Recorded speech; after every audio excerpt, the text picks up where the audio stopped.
ինչու ոչ նաև դրան նախորդող ժամանակահատվածում ընտրական գործընթացին ներգրաված քաղաքական միավորների առաջնորդների եւ ներկայացուցիչների հռետորաբանությանը։ Այս հարցին անդրադարձ է կատարվել նախկինում 2021 թվականի արտահերթ խորհրդարանական ընտրությունների հետ կապված, նաև սույն թվականի հունիսի 7-ի հերթական ընտրությունների հետ կապված, ընտրությունների միջազգային դիտորդական առաքելությունների զեկույցներում։ Եթե ավելի կոնկրետ, վստահ եմ գիտեք, բայց բարձրաձայն եմ ԵԱՀԿ-ԺՄԻ-ք առնվազն այս ընտրությունների մասով նախնական եզրակացության մեջ։ Եվ ըստ էության ի թիվս այդնի հիմա անհրաժեշտ չեմ համարում առացի տարածի մեջ բերումներ անել, ընդհանուր երևույթի հետ կապված է գնահատականը, որ գնահատականն այն է, որ քարոզարշավն աչքի է ընկել պառակտող սադրիչ հռետորաբանությամբ, եւ ընտրություններն անցկացվել են խիստ բևեռացված միջավայրում։ Այս առնչությամբ նաև Սահմանադրական դատարանը 2021 թվականի ՍԴՎ 1606 որոշման շրջանակում արտահայտել է դիրքորոշում առ այն, ավելի ճիշտ արձանագրել է, որ քաղաքական գործիչների քաղաքական խոսքում օգտագործված անթույլատրելիորեն ցածր մշակութային եւ հանրային բարոյական տեսանկյունից դատապարտելի արտահայտությունների գործելավոճը արկա է եղել մրցակցող մի շարք քաղաքական ուժերի եւ դրանց ներկայացուցիչների հրապարակային խոսքում, ցավալիորեն դառնալով Հայաստանում քաղաքական խոսքի մշտական բաղադրիչ։ Հարցս հետեւյալն է, տպավորություն չստեղծվի, սա ելույթ էր ամենևին։ Ուզեցա փորձեցի ցույց տալ ինչ կոնտեքստում եմ այս հարցը ուղղում եւ կրկնում եմ, սա առնվազն ինձ համար ինքնանպատակ հարց չէ եւ ուղղված չէ բացառապես քաղաքացիական պայմանագիր կուսակցության ներկայացուցիչներին։ Սույն թվականի հերթական խորհրդարանական ընտրությունների կոնտեքստում արդյոք քաղաքական միավորների առաջնորդներին ու ներկայացուցիչների ինչու ոչ հռետորաբանությունը ձեր գնահատմամբ չեմ ասում եղել է այնպեսին, որովհետև եղել է կատեգորիկ է, կարող էր առնվազն լինել այնպեսին, որը կարող էր ազդեցություն ունենալ, միգուցե էական, սա չափելի չէ, սա շատ բարդ է միանշանակ այս հարցի պատասխանը, շատ լավ գիտակցում եմ, գոնե ընդհանուր գծերով ակնկալում եմ պատասխան, ընտրողի ազատ կամահայտնության վրա։ Եվ վերջնարդյունքում արդյոք սա կարող էր որևէ ազդեցություն գործել ընտրությունների վերջնական պատկերի վերջնարդյունքի վրա։ Շնորհակալություն։ Բարձր դատարան, միանգամից պատասխանելով ձեր հարցին կարծում եմ ոչ, այսինքն վերջնական արդյունքի վրա էական ազդեցության տեսանկյունից միանշանակ չէր կարող գործել, քանի որ դուք ձեր խոսքի մեջ շեշտադրեցիք հենց ընտրողներին եւ դա երեք շատ հստակ առանձնացնում էր նաեւ իմ կողմից գործընկերներին ուղղված հարցերում, կարծում եմ, որ հատկապես ընտրողներին ուղղված որևիցե խոսք,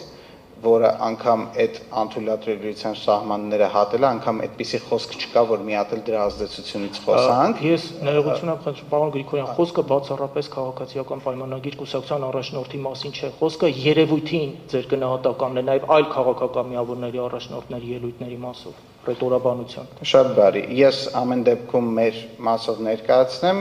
չգիտեմ, թե տիկին կարելի, ես անկեղծ ասեմ, տենց շատ, որ ասեմ մանրամասն մյուս քաղաքական ուժերի հռետորաբանությունը այս առումով խորությամբ ուսումնասիրել եմ ոչ, ու դրա պատճառ ունի ինչի չեմ ուսումնասիրել, որտեղ իրոք խորապես հավատում եմ, որ շատ չափազանցված է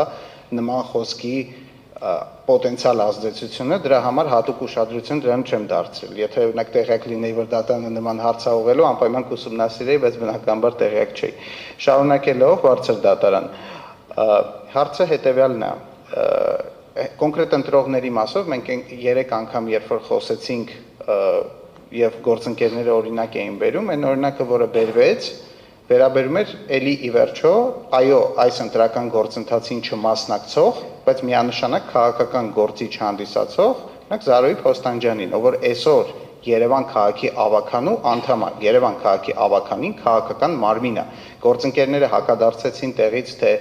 այս ընտրություններին չի մասնակցել, հիմա պաշտոնապես օրինակ Հայաստանի Հանրապետական կուսակցությունն էլ չի մասնակցել։ Հիմա երբ որ օրինակ Սերժ Սարգսյանին ուղղված քննադատություն լինի, դա քաղաքացուն ուղղված քննադատություն է լինելու ըստ գործընկերների տրամաբանությամբ։ Իմ կարծիքով ակնհայտ է, որ ոչ։ Հետևաբար հստակ տարանջատենք քաղաքական հակառակորդներին, ունեցել ենք նաև դրվագ, որ դիմակավորված անձինք բռնության կոչերով անպատասխան տեսանյութը տարածվել էր, դրա այսինքն քաղաքական հակառակորդներին եւ կոնկրետ այդ դեպքում վարչապետը հնչեցել է շատ կոշտ, շատ սուր խոսք, բայց նորից խնդրում եմ արձանագրել եւ ձեր հարցի կոնտեքստում կարծում եմ դա շատ կարեւոր է, որ ընտրողներին ուղղված այդպիսի խոսք չի եղել։ Եվ վերջինը ինչը կուզեմ ասեմ, ինչը ասել եմ նաև 2021 թվականին բարձր դատարան։ Կարծում եմ մենք նաև պետքա շատ կարևոր է որ հաշվի առնենք միջավայրը, որում այդ խոսքը հնչեցվում է։ Եվ որ օրինակ պարոն Վարդևանյանը Սահմանադրական դատարանում կաշկանդվածություն է զգում մեջբերումներ անելուց։ Ես այդ կաշկանդվածությունը հասկանում եմ, որովհետև այս դահլիճի միջավայրը, բարձր դատարանի դատավորների ներկայությամբ միջավայրը